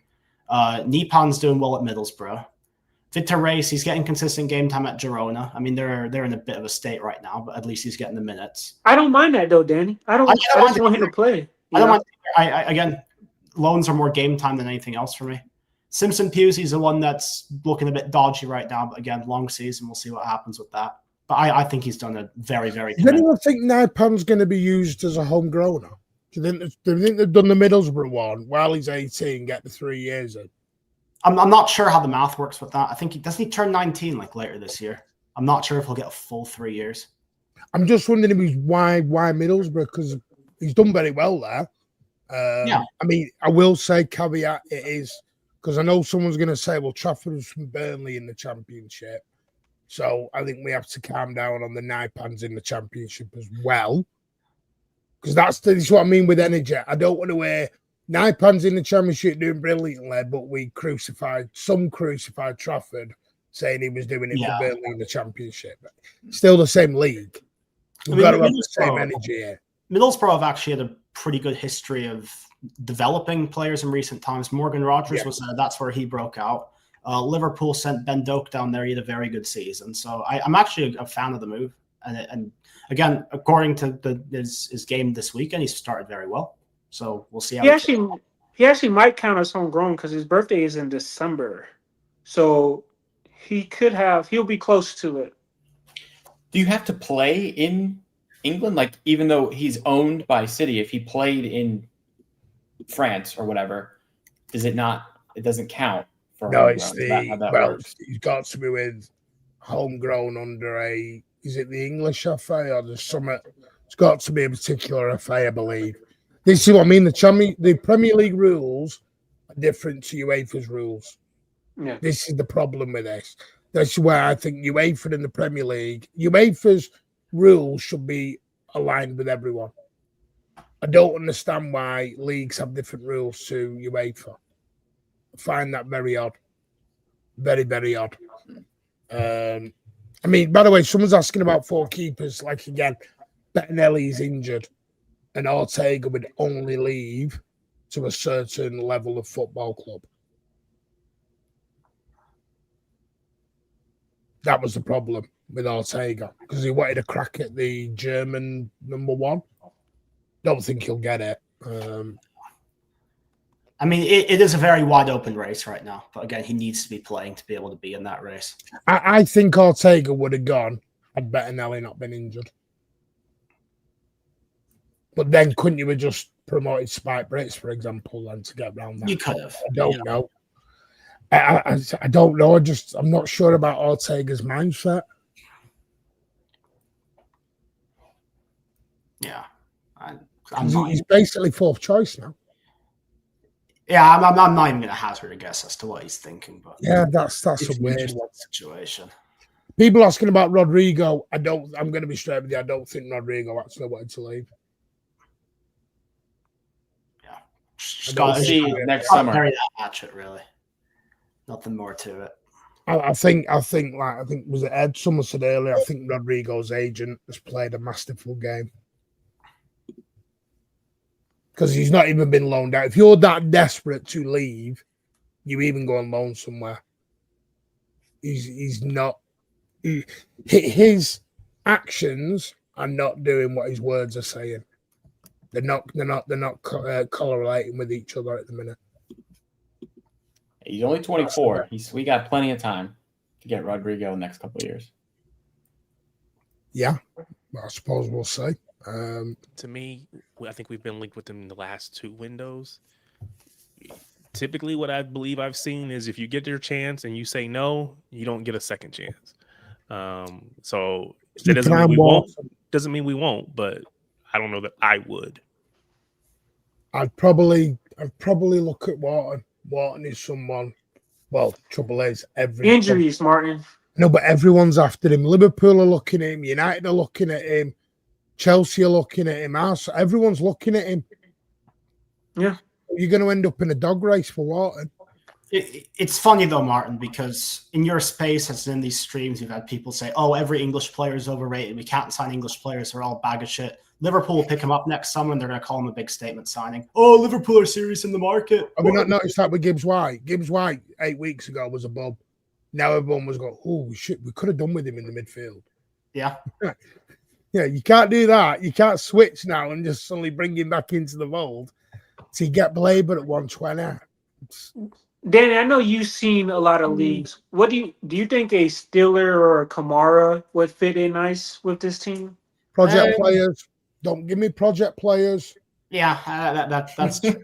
That's true. I'm a big fan of a lot of the players in the French league. Kamara's one of them. But again, it's a question for when we're closer to the window. Maybe Martin with Valverde. Ready-made world-class players. Oh my God. I've always said, if you get me 2 midfielders, go and get me Valverde and Barella. And I'm set. I'm all right. I'll sit back, relax, get a cocktail and enjoy. That is my dream midfield. Rodri, Barella, Valverde. Let's get Pedri while we're at it. No, that's what I'm trying to throw out, Nick, because the talent market is drained, man. You go and give me Stiller. Still, I'm here trying to get Stiller. Hey, Real Madrid was looking at Stiller, Martin. I'm just gonna let you know that right now. Yeah, I just think Wharton because you're going to lose 2 homegrown next year. Yeah. He's just injury prone, man. But who'd you get? But again, how would you get around the homegrown issue then in 2-3 years? You're still going to. No, I'm saying you get some. I say you get a homegrown midfielder, but I don't know if Wharton. I don't know. Because the problem is everyone's forgotten this. Kushinoff and Savinio come into the foreign contingent next season. You're gonna have to buy some homegrown players. Yeah, it's going to be fun. Would you want Morgan Rogers? I know Tarek's got to drop. Tarek, have you got any shows coming up? Yeah, we'll be live. What's today? Today's Wednesday. So we got our live stream, lit stream. We call it lit stream tomorrow evening, 8:00 Eastern time in the US. I think that's like, I don't know, what is that, 1:00 you guys' time? So it's difficult for I English need to jump people to on get there. Come on, always Yo, welcome. he's big Always time now, welcome. Martin. I saw the guests, man. I saw the guests. Not me. I mean, that's so to your point, we do a mixture of a lot of our stuff we do is recorded and then put out after the fact. And we were able to get an interview with Steph Houghton. That's and huge. So Yeah, when we knew that she had agreed to do it, it was like, okay, you can't say anything until it's done because you don't want to jinx it, but that's huge. And a lot of that credit goes to Crunk Chocolate, for those that know him. I call him the hardest working man in YouTube or whatever content creation, because dude is always working. And so a lot of what we do is just him and whatever. So yeah, we're really excited about that. But we've had some other folks on as well. So you're more than welcome. More than welcome. No, dude. Shades of Blue. Get over there. Appreciate it. Thanks, everybody. Show them a lot of love. Later, fellas. Cheers. Yeah, we'll do another 10:15. If anyone has to drop, don't worry.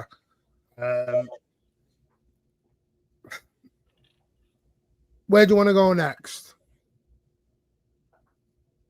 You guys decide. Oh, I tell you what, I've been told I need to ask about this guy.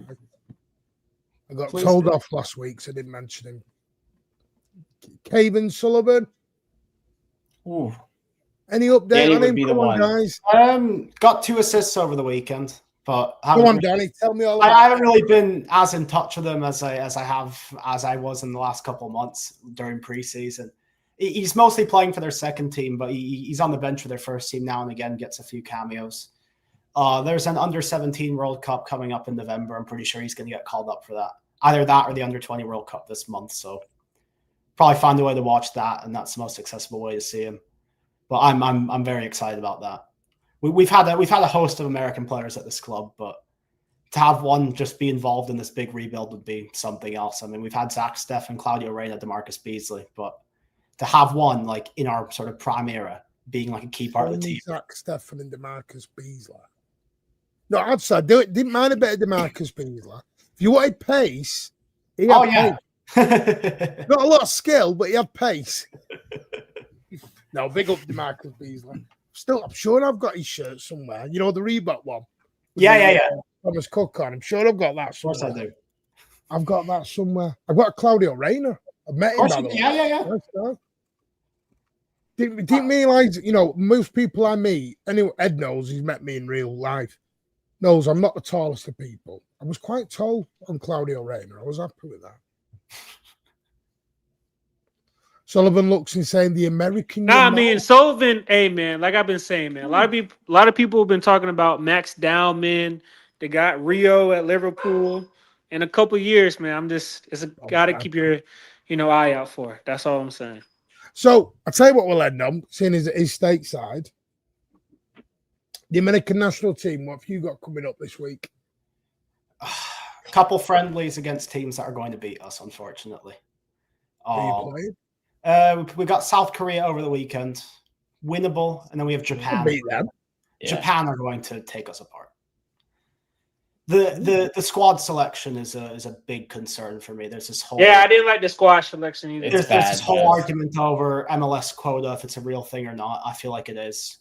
We're calling up too many bang average players, and that was the issue under the last manager, and it's a sad thing that it's leaked into Poch, who's a more proven coach, and we're still seeing the same issues. So, well, at least you're in the World Cup. Well, I know you're there by default because you're hosting it, so you're automatically in. It's the only way we would, but no. No, but we are very undercooked, and I'm just very scarred from the Copa America last year, where we were presented with a very easy group and couldn't even make it out as hosts. So I'm very worried about the direction of the federation right now. So we'll see what happens. Danny, I say this all the time, man. We messed up when we let Canada get our guy, man. That was supposed to be our coach. Jesse Marsh. Yeah. Yeah. Is there a change in Poch? Sorry, say again. Is Poch doing? You're not excited by that, or? It just looks like the players aren't as fired up anymore. We had a lot of players back out of the Gold Cup squad this summer because they wanted rest and stuff. I just see a lack of motivation. Look, they're fighting on this Aussie versus USA thing. Well, enjoy your win next month. That's all I'll say. But you're not coming on the watch along there. No, I will. I'm not a plastic American fan. What you got to do though, you've got to paint your faces. The US national flag. I'll get Pat to paint his face the Aussie flag, even though like you're the same bloody colours virtually. I noticed that earlier. Said they're all blue, red, blue, and white. Martin, you know this national team stuff, man. It's a lot about pride, your country, you're fighting for it, right? And you just don't see it. England don't do pride. Have you seen who we've called up? It's literally Dad's Jordan Henderson. Is Jordan Henderson still in the squad? Yes, it's literally Dad's armour. I mean, the only saving grace is he's actually dropped Foden, thank you. I'm actually happy about that. But I don't know what kind of team Tuchel's going to take to the World Cup. Because I'm like, my God, going to end up with Dad's army out there. We've got Christian Roldan, who's made almost 40 appearances for us without scoring a goal, still getting called up for us. I'm a plastic USA. It's just so concerning. It's bad. It is really bad. However, I will say for sure, back in 2014, when the World Cup was going on in Brazil, and that was at the time, I was not big into, I'll call it soccer because that's what I called it at the time. I had no knowledge of anything. I only played FIFA. That was it. But the World Cup was on, and I wanted to give it a watch. And the way we played in that tournament, it made me completely change how I felt about the sport. It's where I found out who KDB was when Belgium beat us in the round of 16. And that's when I actually started caring and basically became a City fan following KDB coming to City. So at the time, I was extremely fired up through the American national team, and it got me so into the sport. But to Danny's point, over the since missing, I would say, the World Cup in 18, and then we were okay in 22, 23, whenever they played that. And it's just been a gradual, steady decline of lack of belief in the federation and lack of belief in the manager. And it does not hit the same, unfortunately, like it did when we had Clint Dempsey leading the line and Donovan, man. Yeah, man. Let's just be honest, man. Pulisic has not lived up to the hype. He was supposed to be the guy that was supposed to take us next generation, and he hasn't done it. For the most part, he's been pretty good for us. It's just the last year, he just seems a shell of himself. And there's a big part of me that misses the previous generation, the Bob Bradley team and the Jurgen Klinsmann team. Like you said, Dempsey, Donovan. For me, Tim Howard was my favorite non-Man City player for a very long time. I used to love the guy. Michael Bradley was another one who I absolutely loved. I mean, he was in the Premier League at Villa for a bit. But yeah, no, I just missed that team. I just missed that 2014 World Cup as well. Yeah. That game against Portugal that we should have won, the Jermaine Jones screamer from the edge of the box. One of my favorite goals of all. Jermaine Jones, man. Jermaine Jones. back when we Fantastic. recruited dual nationals. That was yeah, because he was born in Germany, wasn't he? Yeah. John Brooks. Again, he fell off a cliff. Oh, Timmy Tourette's. Timmy Tourette's, yes. Of course, former United player, so I can't. Yeah, that's why we call him. I'm not taking the mick out of someone with Tourette's, but that's what he was. That's why he was christened by City fans, Timmy Tourette's. So many players I just missed. Brad Guzan, that's another one. He was Even on like Kyle Beckerman, man. Kyle Beckerman, the iconic hair, yeah. Yeah. But I think my favorite week supporting our national team was in 2015 when we played Netherlands away and Germany away in the space of a week. We beat them both coming from behind. I know they were both friendlies, but that was good. That was Germany fresh off the World Cup, and that was Netherlands fresh off of third place. That's the last time I truly believed in this team. Was that Bobby Wood scoring the winner? Bobby Wood winner in both games. That's good memory right there. Yeah. Since then, it's just been the fight between MLS and Europe and the just mediocrity on top of mediocrity as far as coaching hires have gone. I never thought they should have sacked Klinsmann. But again, that happened 8-9 years ago, so it's not really something to talk about anymore. But yeah, we'll just see what the future holds. I'm quite concerned about this World Cup, even though we'll be in pot one and we'll have some subpar teams in our group. We struggled against Guatemala, for fuck's sake. We struggle against Haiti and the third string Saudi Arabia team. I just don't know. I just don't know what the future holds for us.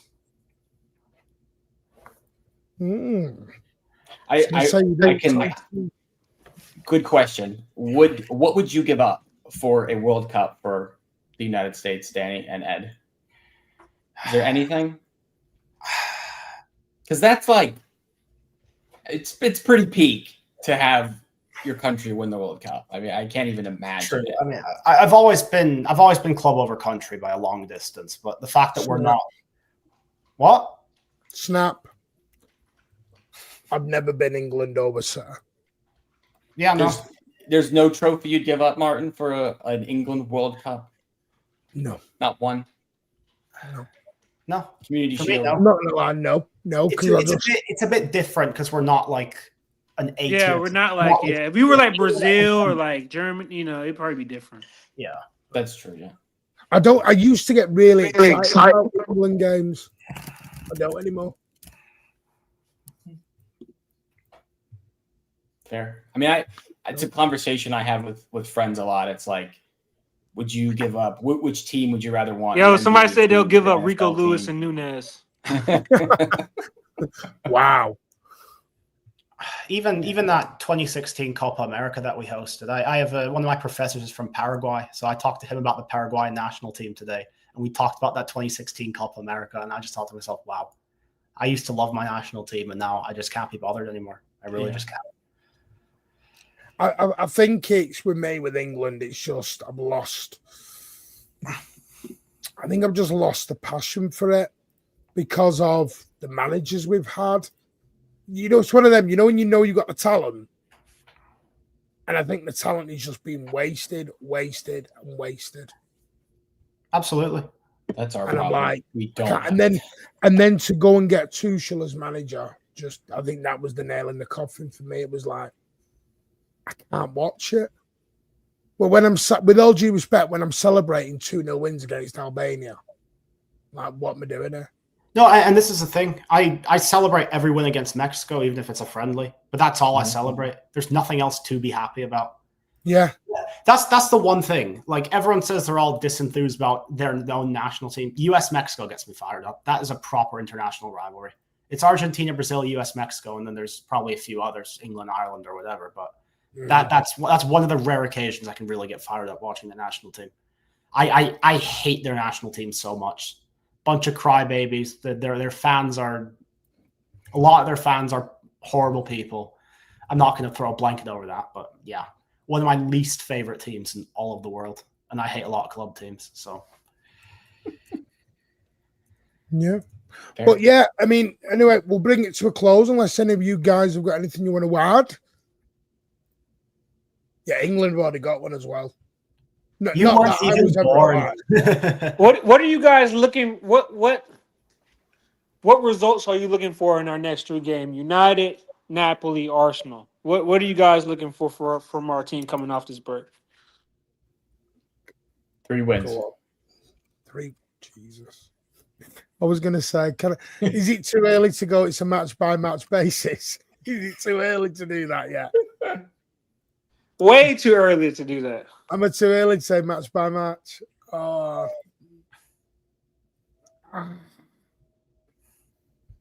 I want to see fight before I see results. Yeah. I want to get United. That's a non-negotiable. But if we can go toe-to-toe with Arsenal, even get a draw there, and I can go out and say we played very well, then I'd be happy. I think the expectations need to be tempered based on the first 3 games. I'm not going to say go out, get 15 points from our first 5, because that's just not happening. Yeah, I say I it need to see jokingly. the United game. I need to see how they're going to do a United game. I need to see where we are injury-wise. Because you know what? This is the annoying thing. City can win all 3 of them. Yeah. But it's how we're going to set up, how we're going to turn up. I don't know. Can City win at Arsenal? Yeah. Can City beat United? Yeah. Can City beat Napoli? Yeah. Will they?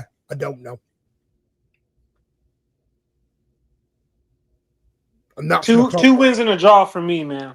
2 wins. I would and a take draw. 2 wins. I would take United and get the draw at Arsenal. Yeah. I also need to see how Arsenal are going to set up, because I don't know which Arsenal are going to turn up at the Emirates either. Martin, we already know how they're gonna I don't know, because are they going to? They're gonna press us like they did last time at the Emirates. I did, and listen, Treble Father may come back out, Andrew. It may. He's just on the shelf waiting at the minute. I can't go. You know what I mean? I can't go that far at the minute. I mean, I'm not quite at the questioning the Huddersfield game. I think we'll beat them, but I'm probably not far off going, let me get to the Huddersfield game before I make choices here. Yeah, and we don't even have a great record against them. We've drawn against them twice under Pep. But the problem is, we're using our back. What you would use in the Carabao Cup is being used in the first team now. That's true. That is true. So I don't know what Carabao Cup team we're rolling out, because you've sold all the unks, so none of them can roll out in the Carabao Cup. Rico Lewis has become one of our starting right backs. Bob's in the team. O'Reilly's the first sub off the bench. People wanted minutes, Martin. People wanted minutes. So who's in the Carabao Cup team? I'd make a case for the academy, but they have a game that week too. That's So what I mean. like, Am I putting Macassar in, Maffini? Am I putting Eski in? I don't know. just don't know. The only one I know is James Trafford will play. That's it. I think And I don't know how he's going to react. Yeah. No, I don't think they'll be fair. I think it'll be a good night out. That. No, we're not going to fear that. Well, by the way, we have got a recall on Echeverri for January, and obviously Big Taze has got an anytime recall, which is good. Very, very good. But yeah, no, I'm not going to be all doom and gloom. I know people are and they're all thing, but like I said, enjoy the international break. Just enjoy it, relax, touch grass, go and have a bit of an holiday, forget about City for a bit, whatever you want to do. But just fearing about it isn't going to help anyone right now. Because for me, and this is where my happy clappy comes in, we will get better. No, I'm sure we will. And I know everyone's going to go, we lose against United and Arsenal, we're in the bottom 3. That's hit the nail on the head.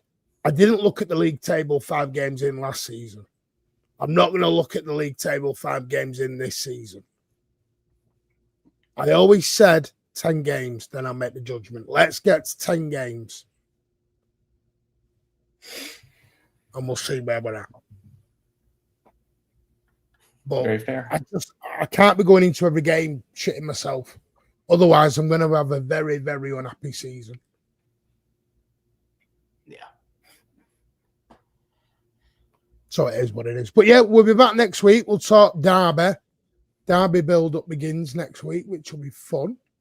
We'll see if we can go at any American Reds get them over. Or I might stick my United top on, seeing as I am a rag, and I'll play the. Yo, that was crazy. By the way, that the replies are crazy. The replies are crazy. But don't forget, tomorrow 2 shows. Oil Brothers, 8:15, episode 3 with Baz, 3 Black and White Eyes, and then at 9:30 Thursday night chat. And I've just called it Patience is Required. So that means Alan's going to come on and have a meltdown.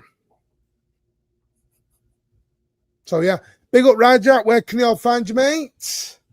Yep, I have my own YouTube channel. I've got links to all my socials in there. I do Twitter, Instagram, TikTok, all of that. So on my city content creation journey, appreciate new subs, followers, whatever. And very happy to be here. Very much appreciate it. Like it. You guys are awesome. So big up the chat. Big up the panel, guys. And what I like as well is I've seen many of you going into Rajak's and Betas and Tariq shows, and you're subscribing. And that's what we want to do. We want to grow the community and make it bigger and better. Danny, obviously, can I find you over at LB? Indeed. And on Twitter? Yes. And Ed? Everyone knows where they can find you. I was about to say, big up the chat as always. Big up the panel. Love the discussion, man. Love the discussion. Yeah, if you are watching, by the way, on X as well, please help the channel as well. Close down the X. Come on YouTube and just give it a thumbs up as well. We're just trialing it on X at the minute just to see how it goes. Where do I find Ed? On a space in about 20 minutes. Yeah, the space is where you can find me. Ari, you know where I'm at, man. Come on, man. Yeah. And also, over the international break, there will be a calling show. And we will also, we're going to look at, which will go down like a house of cards, I know it will with Mena. We are going to start our Manchester City history show. Won't be a main road show, be a Manchester City history show, where we're going to try and get some former players on as well. Sounds very exciting. Mm-hmm. Yeah, don't worry, it'll be the lowest viewed show we have on the channel. Trust me, it will be. There's no buggers interested in it. And don't forget, tomorrow night, membership giveaway. There it is, Bowley and Summerbear. It will be open to UK only because of the situation with the postage. But if someone abroad wins, I will sort you out a prize as well so you don't lose out. Can I get Maurizio Gaudi? No, he's in prison, isn't he, for carjacking? Mate, get Ben Thatcher on. Get Danny Mills on. Gaudino weak. Come on. Danny Mills. Danny Mills. Jesus, he said anything good about the club? No. I was trying to pull random players out my ass. And apparently. Yeah. Oh, and also, this is where we are with the table still. No changes. Still exactly as it is. So, yeah, it's quite boring. So, anyway, big up people. Chat, everyone for joining us. Great show again. Love these shows. Thank you all. There will be a space in 20 minutes just to keep me awake and sane. But big up all. You are legends. Everyone watching on X as well. Thank you so much. Take care. And as always, up the Blues. See you next week.